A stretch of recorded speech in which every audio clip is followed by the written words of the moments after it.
नमस्कार, मैं हूं रंजीत झा। आखिरकार केजरीवाल केस में दिलचस्प मोड़ आ ही गया है। अरविंद केजरीवाल के जेल से बाहर आने का रास्ता धीरे धीरे साफ होने लगा है। ऐसा लगता है कि दिल्ली के रण में, लोकसभा के चुनावी रण में केजरीवाल दिखने वाले हैं और चुनाव प्रचार भी करने वाले हैं। यह सब संभव कैसे हो पाया? दरअसल धाकड़ वकील अभिषेक मनु सिंघवी, जो लगातार अरविंद केजरीवाल के लिए वकालत कर रहे हैं, उन्होंने सुप्रीम कोर्ट में इतनी धारदार दलीलें पेश की कि ईडी के वकील एएसजी एसवी राजू की बोलती बंद हो गई। जस्टिस खन्ना और जस्टिस दीपांकर दत्ता चाहकर भी ईडी के वकीलों के तरफ तनिक भी नरमी बरत नहीं पाए और हालात तो ऐसे बन गए कि जस्टिस खन्ना फॉर्म में लौट आए और उन्होंने तमाम करारे सवाल एएसजी एसवी राजू यानी ईडी के वकील से पूछ डाले। तमाम क्रॉस क्वेश्चनिंग इस वक्त एएसजी एसवी राजू से किए जाने लगे और फाइनली एएसजी राजू जब फंसने लगे, उनका पसीना छूटने लगा, तब संजीव खन्ना, जस्टिस संजीव खन्ना ने कहा कि हम केजरीवाल को अंतरिम राहत देने पर विचार कर सकते हैं क्योंकि चुनाव नजदीक है। अगर आप लोग बहस करते रहेंगे तो यह मामला लंबा खींचेगा, लेकिन यहां पर हमें लगता है कि अरविंद केजरीवाल के मामले में अब कोई बड़ा फैसला लेने का वक्त आ गया है। उन्हें अंतरिम राहत यानी जमानत देने की बात होने लगी है। पूरी रिपोर्ट हम बताते हैं कि अभिषेक मनु सिंघवी ने कौन से तथ्य रखे जिसके बाद जस्टिस खन्ना ने एएसजी एसवी राजू के होश उड़ा डाले। और इसके अलावा यह भी बताने जा रहे हैं आपको कि संजीव खन्ना ने एग्जैक्टली क्या कुछ कहा है। वो अभी भी थोड़ा बच बच कर चलने की कोशिश जरूर करते दिखे, लेकिन राहत देने के मूड में भी दिखे।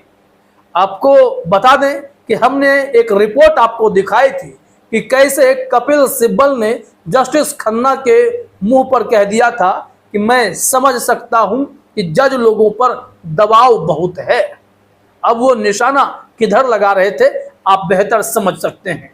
ऐसे में जस्टिस खन्ना अगर फॉर्म में लौटकर एएसजी एसवी राजू की क्लास लगा रहे हैं तो मतलब समझिए कहीं ना कहीं वो उस द्वंद्व से बाहर निकलकर फैसला देना तो चाहते हैं, लेकिन फैसला आए तब तो, क्योंकि इस रिपोर्ट में उनकी बातों में उलझन भी आप महसूस करने वाले हैं। आपको बता दें कि इस बार जस्टिस संजीव खन्ना के सामने अभिषेक मनु सिंघवी ने केजरीवाल केस में ऐसी दलीलें रख दी जिसके बाद तो ईडी के वकील एएसजी एसवी राजू का पसीना खुद जस्टिस संजीव खन्ना छुड़ाने लगे।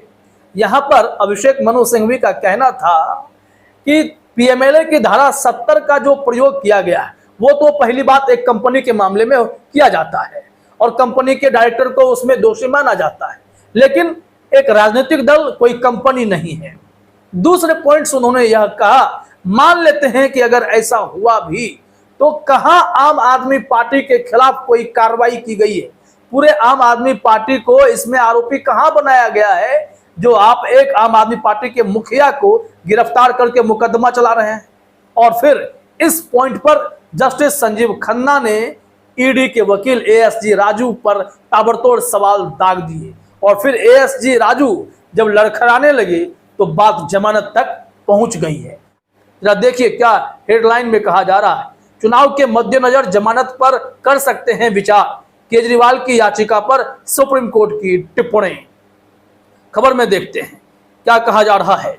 जस्टिस संजीव खन्ना और जस्टिस दीपांकर दत्ता की बेंच ने प्रवर्तन निदेशालय ईडी की ओर से पेश अतिरिक्त सॉलिसिटर जनरल एसवी राजू से कहा कि गिरफ्तारी के खिलाफ केजरीवाल की याचिका पर सुनवाई में समय लगने की संभावना है और इसलिए अदालत उन्हें अंतरिम जमानत देने पर जांच एजेंसी की दलीलें सुनने पर विचार कर रही है।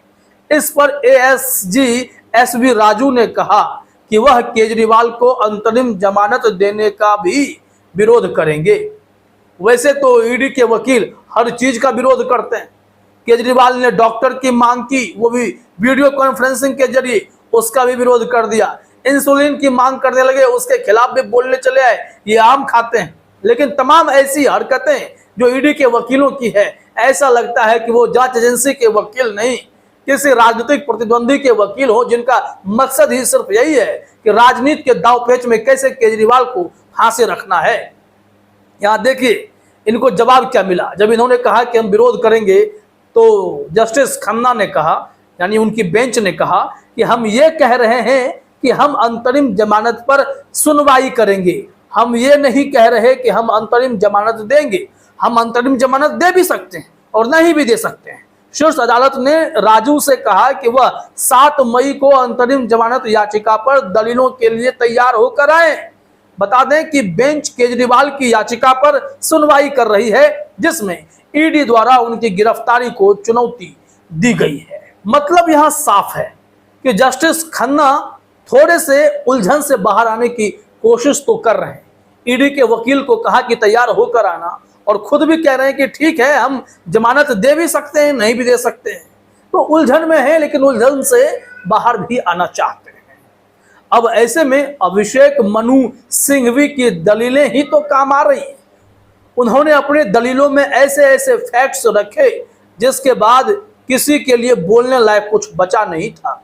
हम उस मुद्दे पर आते हैं, लाइव लॉ की रिपोर्ट दिखाते हैं कि कैसे यहाँ पर ईडी वकील का पसीना सिंघवी साहब ने छुड़ा डाला, और जस्टिस खन्ना कन्विंस होने के बाद क्रॉस क्वेश्चनिंग ईडी के वकील एएसजी राजू से करने लगे। अभिषेक मनु सिंघवी ने यह कहा कि गिरफ्तारी तक केजरीवाल आरोपी नहीं थे, अचानक से उन्हें गिरफ्तार कैसे कर लिया गया, इस बारे में उन्होंने अपने फैक्ट्स रखे। लिखा गया है, सिंघवी ने कहा कि यह ईडी का ही रुख है कि धन शोधन निवारण अधिनियम पीएमएलए की धारा 50 के तहत तलब किया गया व्यक्ति स्वचालित रूप से आरोपी का चरित्र धारण नहीं कर लेता है। 16 मार्च को ईडी द्वारा जारी समन के मुताबिक भी केजरीवाल आरोपी नहीं थे। सिंघवी ने कहा, तो यह स्पष्ट है कि मैं 16 मार्च तक आरोपी की स्थिति में नहीं हूं। 21 मार्च को जब उन्हें गिरफ्तार किया गया तो क्या भारी बदलाव आया। इस तर्क को पुष्ट करने के लिए उन्होंने कहा कि ईडी के पास कोई नई सामग्री नहीं है। इसका कब्जा और जिन सभी दस्तावेज बयानों पर इसने भरोसा किया वे 2023 के थे। फिर सिंघवी साहब कहते हैं कि इनके पास अगर पर्याप्त सामग्री नहीं थी तो गिरफ्तारी कैसे हुई, और फिर उन्होंने इसमें सेंथिल बालाजी मामले का भी जिक्र किया कि कैसे इस संबंध में ऐसी हरकतों पर गिरफ्तारियां रद्द कर दी जाती है। कि सेंथिल बालाजी मामले में सुप्रीम कोर्ट के फैसले पर भरोसा किया जाए, जिसमें कहा गया था कि धारा 19 पीएमएलए के प्रावधानों का अनुपालन न करने पर गिरफ्तारी रद्द हो जाएगी। उन्होंने यह दलील भी दोहराई कि ईडी ने केजरीवाल को दोष मुक्त करने वाले बयानों को भी छुपा दिया है। ऐसे में जस्टिस खन्ना यह सब गौर से सुन रहे थे। फिर बीच में एक मुद्दा आया कि जो पीएमएलए की धारा 70 है, जिसके तहत अगर एक कंपनी पर दोष मढ़ा जाता है तो उसके जो टॉप लेवल ऑफिशियल्स होते हैं या जिन पर दायित्व होता है उन्हें भी दोषी मान लिया जाता है और उसी आधार पर कार्रवाई हो जाती है। तो यहाँ पर अभिषेक मनु सिंघवी ने कहा कि कंपनी और राजनीतिक दल में फर्क होता है, यहाँ पर व्याख्यान सही नहीं है। देखिए कैसे बताया गया है कि कोई राजनीतिक दल धारा 70 पीएमएलए के तहत नहीं आएगा, क्योंकि इसमें विशेष रूप से कंपनी का उल्लेख है। कंपनी को अनुभाग में परिभाषित किया गया है, जिसका अर्थ है कोई भी कॉरपोरेट निकाय और इसमें एक फर्म या व्यक्तियों का अन्य संघ शामिल है। उन्होंने तर्क दिया कि धारा 70 का उद्देश्य कॉरपोरेट से निपटना है और एक राजनीतिक दल को व्यक्तियों का संघ नहीं माना जा सकता है। हालांकि इस मामले पर जस्टिस खन्ना थोड़े असहमत दिख रहे थे। उन्हें लगता है कि राजनीतिक दल भी जो है एक कंपनी के तहत ही माना जाएगा। हालांकि अब यह बहस का विषय हो गया है, इस वजह से इस मुद्दे पर बहस करने में समय लगने वाला है। लेकिन सबसे बड़ी बात यह है कि आम आदमी पार्टी को इस मामले में आरोपी कहां बनाया गया है। अगर कंपनी आरोपी नहीं है तो कंपनी का डायरेक्टर कैसे आरोपी हो गया, उस पर केस कहां बना है, यह सवाल जस्टिस खन्ना के भी मन में था। अब आया मूल सवाल कि कोर्ट ने पूछ दिया कि जब आम आदमी पार्टी के खिलाफ कोई न्यायिक कार्यवाही नहीं चल रही है तो क्या केजरीवाल पर मुकदमा चलाया जा सकता है।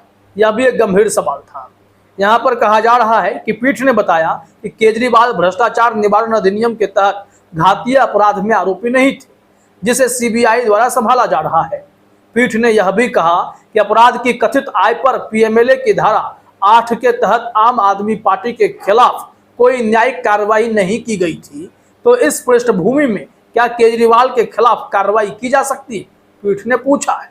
न्यायमूर्ति खन्ना ने एक और सवाल दागा कि सीबीआई द्वारा अभी भी उन पर मुकदमा नहीं चलाया जा रहा है, उनके खिलाफ अभी तक आरोप पत्र दायर नहीं किया गया। यदि आप पार्टी मुख्य आरोपी है तो जब तक आपके खिलाफ न्यायिक कार्यवाही शुरू नहीं हो जाती, क्या आप उनके खिलाफ आगे बढ़ सकते हैं? अब एएसजी साहब के पसीने छूटने लगे और उन्होंने क्या कहा, हाँ यह संभव है, ऐसा तो हम कर सकते हैं और हम बिना निर्णय के भी इस मामले में आगे बढ़ सकते हैं। लेकिन जस्टिस खन्ना समझ चुके थे कि एएसजी राजी जो हैं दलीलें तो दे रहे हैं लेकिन दलीलों में दम नहीं है। तभी उन्होंने कहा कि लगता है कि यह मामला लंबा खींचने वाला है और हम इसकी सुनवाई अब 7 मई को करेंगे, लेकिन 7 मई को अंतरिम जमानत पर विचार करने का मेरा मन है। तो आप अपनी दलीलें उसी हिसाब से तैयार करके आइएगा ताकि जब बहस छिड़े तो जस्टिस खन्ना इस मामले में कोई ठोस निर्णय पर पहुंच पाए। तो इंतजार कीजिए कि जस्टिस खन्ना इस बार क्या सबको चौंकाने वाले हैं। क्या अरविंद केजरीवाल के मामले में वो राहत देकर 23 मई से पहले केजरीवाल को चुनावी समर में कूदने की छूट देने वाले हैं? इंतजार करना होगा। फिलहाल इस वीडियो में इतना ही। आप सभी का हमसे जुड़ने के लिए बहुत बहुत धन्यवाद।